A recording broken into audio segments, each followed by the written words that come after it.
Hey, it's State of State. We got your Nittany Line update. It's a football discussion with Tom and Justin, so kick back and press play.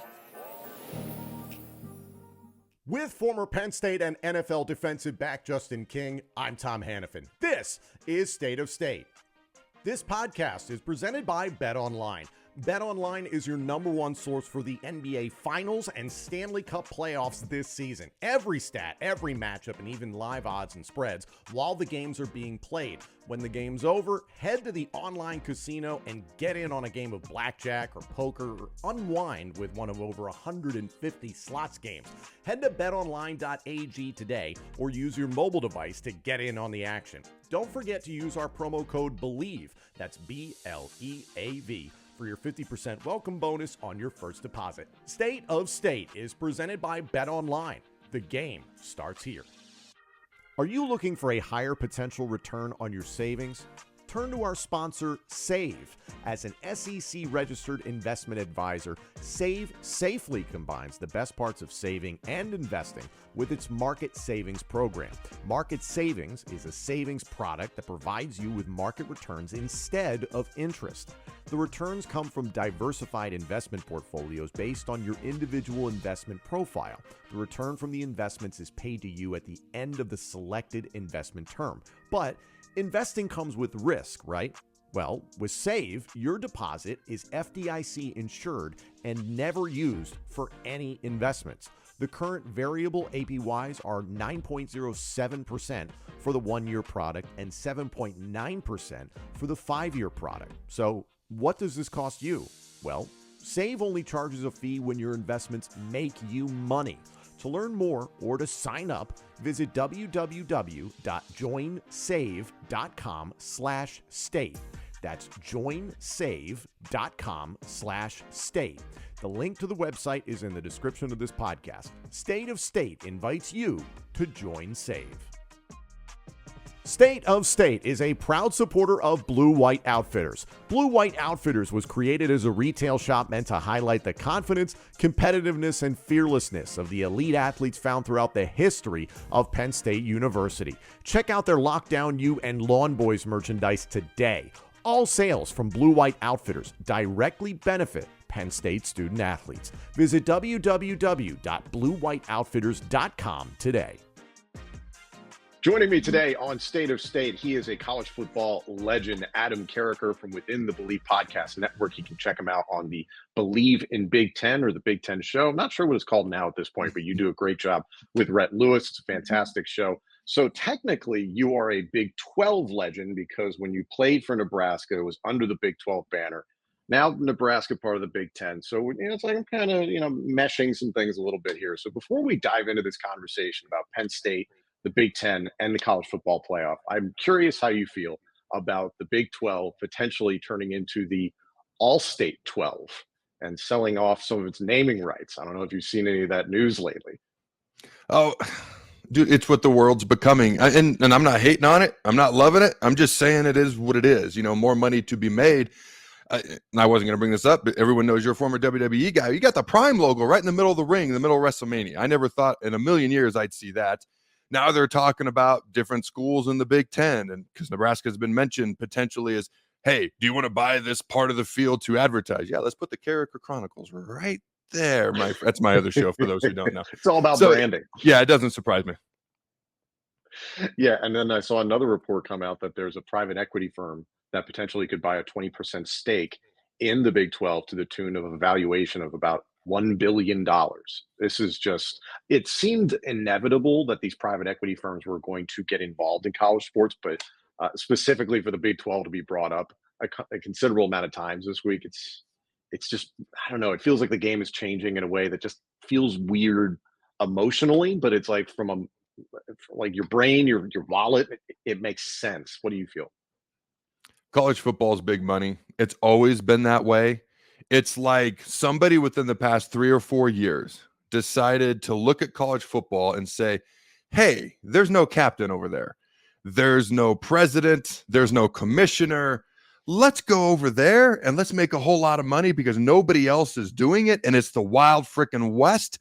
So we can kind of come in, we can enter this and we can maximize The dollars, and I'm not hating on it. I do wish there was a CEO or president or commissioner of college football doing what's best for college football, because right now it's not what's best for college football. It's what's best for the haves and the people who have the money to get more. And that just kind of is the way it is. That's the only critique I have. I don't want to nominate myself, but I could be the guy. We need somebody to be in charge of all of college football that actually cares about college football first, but we just don't have that. I know. We needed President Jack Tunney very, very badly. Yep. Let's dive into why you're here today. This is Penn State Football Podcast. Looking at the complexion of the Big Ten heading into 2024, we know a little bit more about all the teams involved following spring practice. Last time you and I were really chopping it up about the conference was back in December, January, I want to say. It feels like a lot has changed, but the picture has become a little bit clearer. Putting your biases aside about Nebraska, but what does your gut say about that top 5 of the Big Ten? I mean, to me, there's Ohio State is right now, and they are, preseason should be 1 or 2 in the country, them and Georgia. If you just look at the roster, the acquisitions they've made through the transfer portal, how they've recruited for years, 1 or 2 in the country. Oregon, if it was a 4-team playoff this year, it'd be Ohio State and Oregon out of the Big Ten. In my opinion, it's going to be those 2 playing in the Big Ten championship game, just on paper. You know, then all of a sudden we kick the ball off and all hell breaks loose, and it's college football, and I love it. But on paper, that's the way it should be. And then Penn State, Michigan are right there. You know, Michigan lost a lot. Okay. Washington and Michigan, the 2 teams in the national championship game, lost more starters from last year's teams than any other teams in the entire 18-team Big Ten conference. Michigan, as we all know, also lost their head coach and a bunch of other assistant coaches, et cetera, strength coach, $1 million strength coach. Okay. So for me, all right, I look at Penn State as that team that's just been knocking on the door. Just great defense last year. Great run game. Okay, a top 10 pick at the left tackle spot in this past April's NFL draft. All sorts of talent. James Franklin's a good football coach, but just kind of knocking on that door. Okay, couldn't move the ball, struggled to throw the ball versus Ohio State, struggled to do anything offensively versus Michigan. If I'm a Nittany Lions fan, the most frustrating, I didn't mean to bring this up, but I guess I'm down this rabbit hole briefly, and then I'll get the heck out of it. The Michigan didn't even have to pass the ball once in the second half. That has to be the most frustrating thing about that game last year. Sorry to bring that up. I apologize. I just turned heel on all of Penn State, Nittany Lion Nation.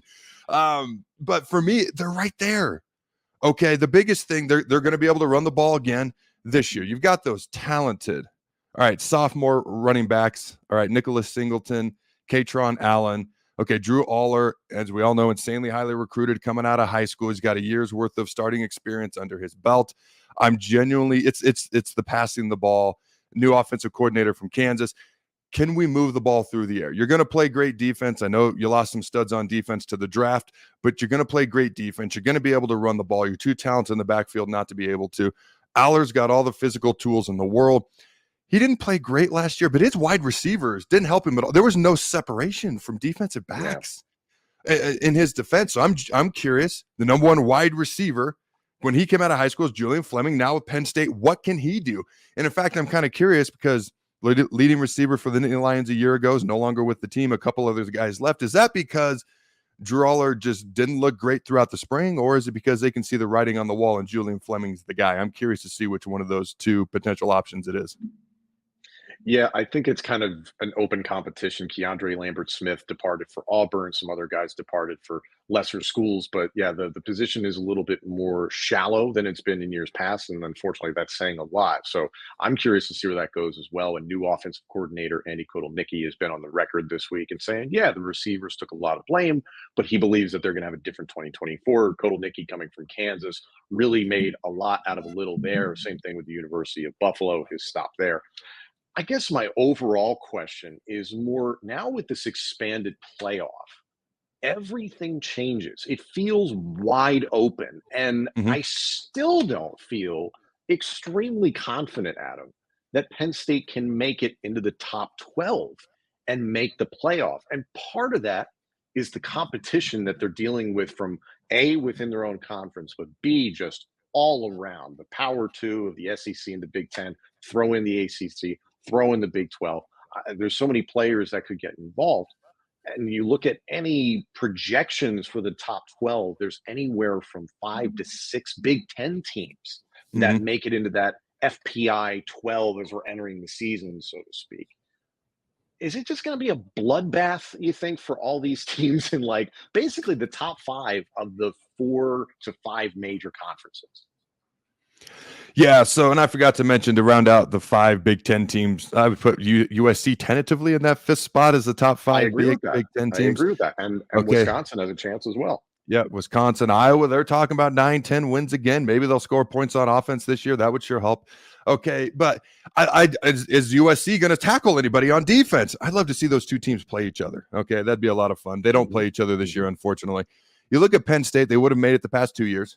Okay, they would have made it in the 12-team playoff for the past 6 years. So the odds are in their favor. Okay, you look at the schedule this year. All right, they don't start off easy. West Virginia. Okay, but you don't have Michigan, okay? And I know they lost a lot, but Michigan's still Michigan. Coach Moore is still going to have them playing physical defense, running the ball, blue collar, in your face, smash mouth, all that stuff. They're going to be a tough team to beat. They do have Ohio State, Wisconsin, USC.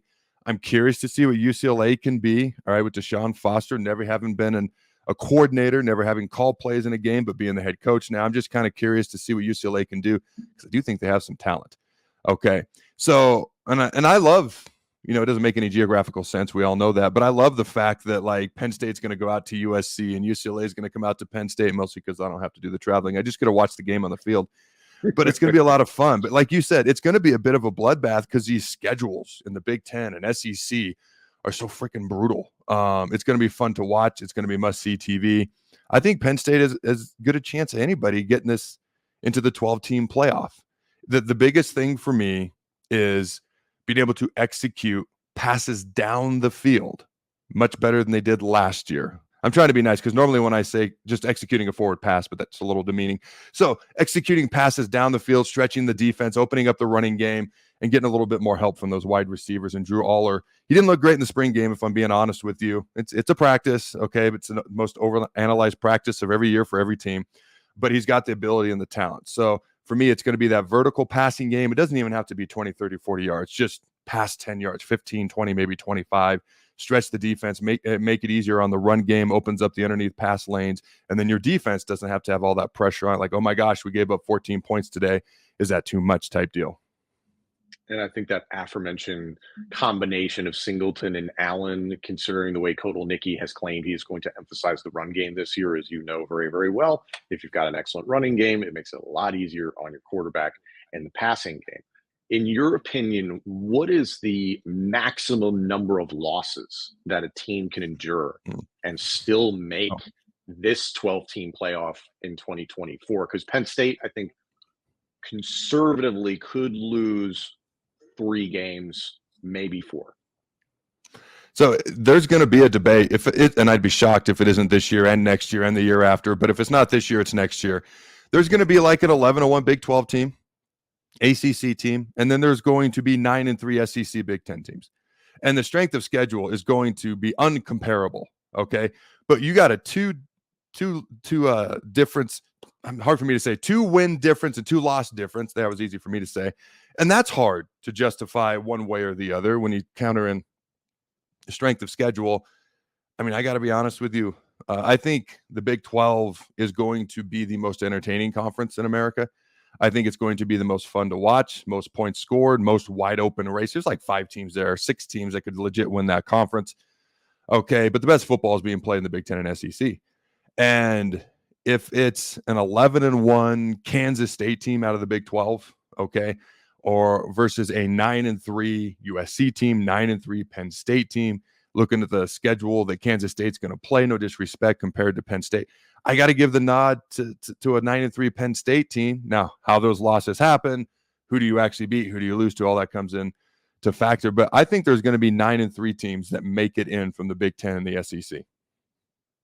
What do you think that potential range is for Penn State within the Big Ten that they could finish? Because for me, it hinges on Alex Orji and Michigan, because you talked about how against Penn State last year, J.J. McCarthy was not asked to throw the ball in the second half. Alex Orji has less capability as a passer than J.J. McCarthy did, and that's saying a significant amount. Mhm. It seems to me, and I'm curious what you think about this, is that Penn State, in a brilliant year, could finish as the second best team in the Big Ten, or as badly as potentially the sixth or seventh. What do you think? I think that's very realistic. I mean, I could argue. I mean, I do. I think Ohio State's the best team in the country on paper right now with everyone that they've added. And Caleb Downs was kind of the one that put it over the top for me when he came in from Bama via the transfer portal. But, Penn State could essentially win it. Okay. The last year that they did win it, big time comeback in the Big Ten championship game versus Wisconsin. They were down big there. Big time home win versus Ohio State. When I'm going to turn heel again on Nittany Lion fans, Ohio State outplayed them. Look at the stats. They outplayed them. Monster. Oh, man. They outplayed them, except in the scoreboard, which is what mattered most. Okay. So for me, they could go anywhere from one. Let me look real quick here, because I do have, all right, I think USC, I don't have a whole lot of faith in UCLA, not yet, not in year one. Wisconsin has a chance to be decent, as we talked about. Iowa, they're talking about some things. If they can actually score points with their discipline and penalties and turnovers and defense and special teams, if they can legit, I know it was a joke last year just trying to get their OC to average 25 points a game, or his job was on the line via the contract. They could just average 25 points a game. They'd be pretty decent. So I could see Penn State anywhere from 1 potentially to 8. Like, that's the widest range. I think realistic, somewhere from 2 to 5. And in order to do that, you have to upset Ohio State, which I agree with you. And I know a lot of Penn State fans don't like to hear it, but Ohio State on paper, far and away the most talented team in college football coming into this year. You're fortunate that Penn State will play Ohio State in Happy Valley, so you have that slight advantage. The anticipation is that will probably be picked up by Fox as a noon kickoff. If it gets bounced to a primetime game, okay, maybe you get the whiteout in play, but that's been a touchy subject for Penn State fans. So, and I think you should give Nebraska a little bit more credit. They might sneak up on a couple of people with Dylan Raiola at quarterback. So I don't mean to disregard Nebraska. Can I be honest? I'm just not used to including them up there. It's a bad habit of mine. You make a great point. Nebraska could be somewhere in the top 3 to 8 to 9 as well. I'm just not used to it. With the first 7 games for Nebraska is wide open. I mean, there isn't a team that they can't beat in that first 7 games. The last 5, outside of Ohio State, not saying somebody, can't pull off upsets, but outside of Ohio State, Wisconsin, Iowa, USC, UCLA, again, going to score, going to tackle, first-year head coach. Okay, in Wisconsin, we always play them tough. I mean, you never know what Nebraska could do this year. One of the most talented quarterbacks in the country, one of the least experienced, so it makes like 14 question marks after Nebraska's win-loss prediction right now. So, Adam, thank you so much for your time. Get at us in the comment section. Hit us up on social media. Let us know, do you think Penn State can make the 12-team college football playoff in 2024? Like, comment, subscribe, rate us, turn on notifications. He is Adam Carriker of the Big Ten Show within the Believe Podcast Network, and also check out the Carriker Chronicles on YouTube. Adam, you're a legend. Appreciate you, man. Thanks for having me, man. I appreciate it. Thank you all so much for joining us. This episode and our entire library of shows is available now on YouTube, Apple Podcasts, Spotify, Google Podcasts, and wherever else you get your podcasts. Also, let us know what you think of the show on social media and check out all of our content on X, Instagram, and TikTok. Search for the handle @StateOfStatePod. State of State is presented by Bet Online and by Blue White Outfitters.